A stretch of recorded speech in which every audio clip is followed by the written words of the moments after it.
Have you ever received an email from a monarch? No, I'm not speaking about a Nigerian prince trying to get your credit card number. An actual one. Well, I guess I can count myself lucky, because on June 21st, 2010, my email experienced a historic moment. The Prince of the Hat River province sent me a brief email explaining how his small dominion is run and what the objectives of his government are. Some of you may be zooming through a mind map right now, trying to find where this Hat River province is located. What is that? I've never heard of it before. Well, search no longer. The Hat River province is a 75 square kilometer large territory in Western Australia that has a permanent population of 30 people. It's been claiming independence since 1970s, but no country in the world has recognized its sovereignty. It is one of over 70 micronations around the world that bend the traditional perception of what the state is. Some, like the Hat River province, has actual boundaries, while others are more obscure. They're declared in platforms in the sea, in somebody's apartment, or even online. While their founding fathers like Prince Leonard may seem a little bit like jokesters or crazies, they do challenge us to ask a fundamental question. What is a state? There are countless international agreements in the world, like the 1933 Montevideo Convention, that says that state should have 4 of the following ingredients. It should have a territory, a population, a government, and the ability to enter into international affairs. It seems quite straightforward, right? But is it really that simple and structured? Is that all what the state really is? I, like many of you here, grew up in the midst of the creation of a new state in the Latvian countryside. Latvia, like many other former Soviet countries, went through a very difficult process of moving away from the vestiges of the USSR occupation on building institutions and economic recovery that followed. The fundamental decisions in the 1990s were made by worried-looking politicians in Riga that had profound effects even on the smallest things of my personal life. My sister, who is just 3 years younger than me, was born in a separate country, the independent Republic of Latvia, and grew up using Western imported Pampers, while I, who was born in the crumbling Soviet Union, was torturing my parents with cloth diapers. My fascination with the state concept grew and resulted in my first 9-to-5 job at the Ministry of Justice at the age of 19. The rough, concrete exterior and the 4 Roman-looking pillars at the entrance represented what the state was in my mind. I thought it's this large machinery where robotic functionaries follow strict procedure that somehow manages to reproduce in logarithmic progression and operates everything around us.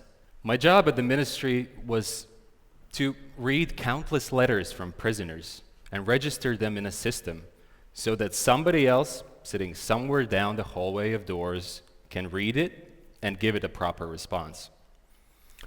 I did this for months on end, reading about the violence that happens in prisons, claims of human rights abuses, and many other gruesome things. Once we even received a letter written in blood that sparked some moderate outcry in our small cell of the ministry building.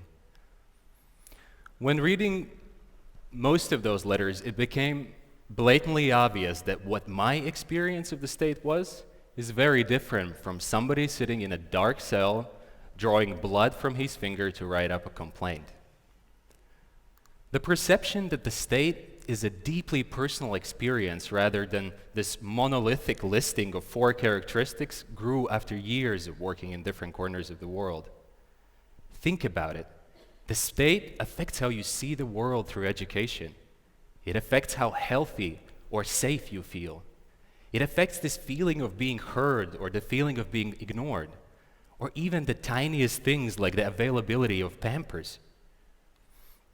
But it's not just because it affects us in so many different ways, but also because states are a representation of our society. They are an embodiment of our identity. And they tell a story of what we and generations before us have held dear, or what has impacted them the most. At the core of my home, Latvia, is the preservation of a unique culture, language, and ethnicity. While having worked in East Timor that has over 32 different languages, I grew to learn that the identity at the core of their state comes from a unique colonial history, as it was the only region in the Indonesian archipelago to be colonized by the Portuguese. And also from a bloody recent civil war that has affected most of the people and where they share a common trauma. When we zoom out and look at the world, we see states that form around a religion, with the Islamic Republic of Pakistan, Iran, and Afghanistan. We also see that ideology can split people of the same ethnicity into two separate states, with North and South Korea as an example. But the Cold War showed us that an ideology can change the geopolitics of an entire planet. Think about how different your relationship with the state is if at the core of it is Holy Scripture. How different does it feel if at the core of it is a strict ideological agenda? What about a shared trauma? This changes our experience with the state even further.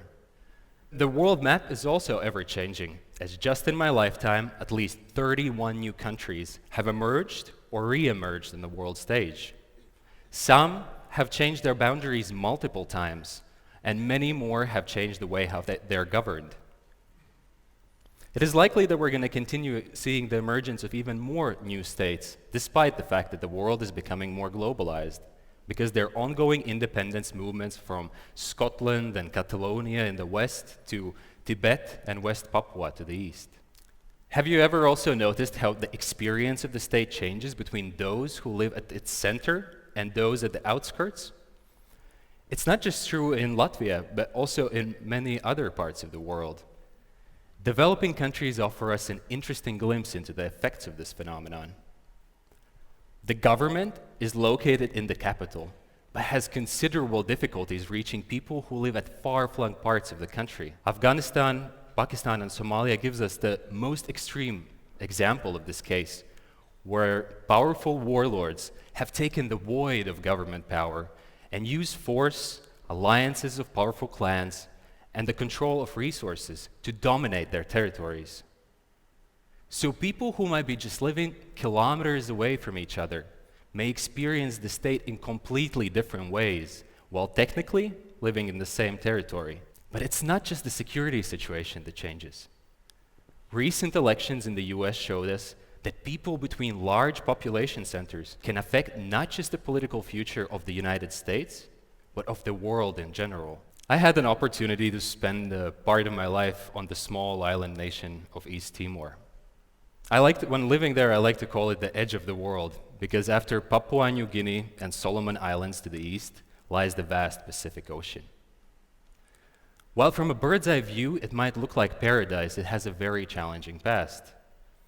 It was under the Portuguese colonization for 500 years and managed to break free for just a few days when Indonesia, its large neighbor, stepped in and threw the country into a bloody civil war that lasted for 24 years and killed every third person on the island.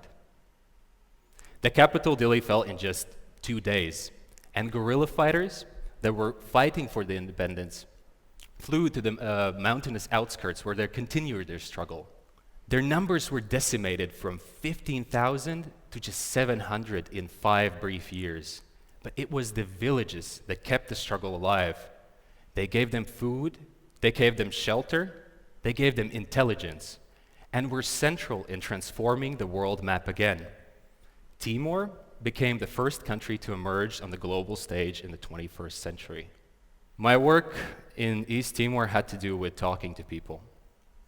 Together with my team of 10 researchers, we traveled all across the country to gather data about the conditions there before the government was about to introduce a large village development program. And the idea of the program was to bring down power and resources to the local level. The international community that had helped Timor to get back on its feet established a Western-style government in the capital, but forgot that a more complex and exciting local governance structure had existed there for centuries. I remember speaking to a 14-year-old boy in a village called Abani, that some locals believed that he is the local king of rain, and that together with the king of heat, they could both control weather that is important for harvests.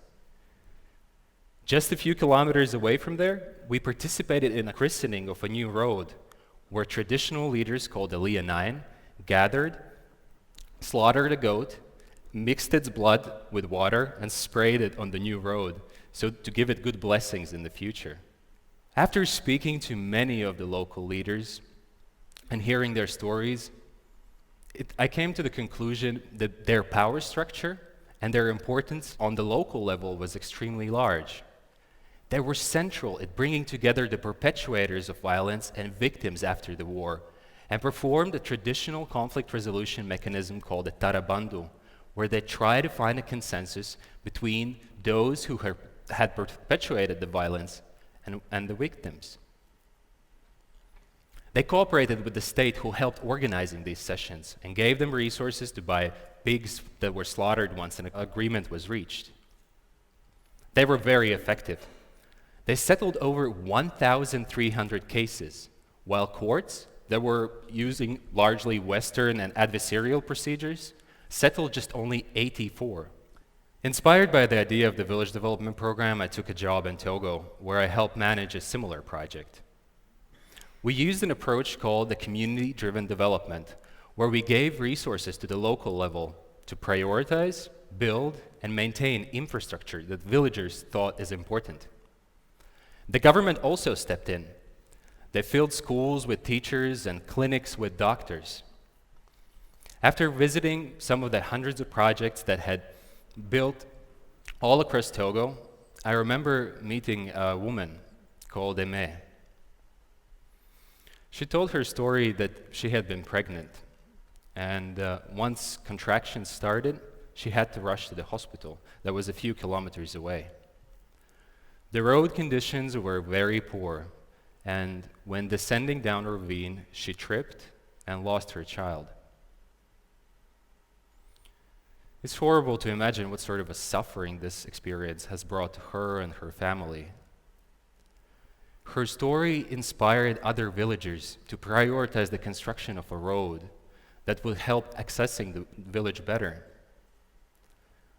As many of you know, having sat in government offices or donor agencies, what you mostly see in front of you are numbers, reports, and statistics. But it does not tell you much about stories such as the one of Aimée's or thousands of others of people who are living hundreds of kilometers away. Community-driven development programs are now used all around the world, even in such giants as Indonesia, that has the world's largest program. The government provides overall guidance of where it wants to go and leaves it to the local level to decide what their specific path should be. But it's not just only developing countries that try to link the local state experience with the central government. Portugal just recently introduced the world's first participatory budget, where regular citizens like you and I, if we both would be Portuguese, would have the opportunity to vote on budget amendments by using their ATMs. Also, other countries have the same system. Estonia, France, Iceland, and Brazil have a similar system on the municipal level. Technology gives us more opportunities than ever before to test new forms of citizen engagement and tap into the collective intelligence of thousands of people to develop such a country that best reflects the experiences of people. After traveling to different corners of the world and seeing all these new forms of community engagement, I returned to my small peripheral town of Saldus. Together with a group of like-minded individuals, we created a civil society organization that's trying to change the way how development planning happens in our region.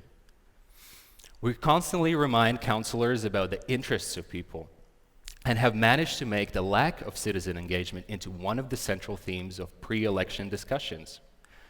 We organized conferences, We organized social media campaigns. We actively protested the construction of a new facility that would burn hazardous materials just meters away from where people lived, despite the fact that over 3,000 people had protested this activity. We were quite successful. Elections were held just a few weeks ago in June. All the new 8 elected political parties have promised to establish a consultation council that will change the way how development planning happens in our village. Thank you. Thank you.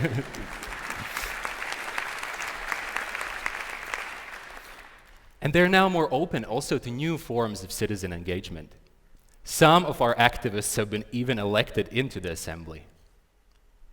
I'm proud of our achievements. I believe that what we did in our region will have a profound effect of how a few people experience the state. It will build trust that is much needed at the moment right now. And it will also transform the way how development planning happens to a little extent. So don't underestimate the periphery. It has the potential to change the world. And remember, if we could do it, so can you.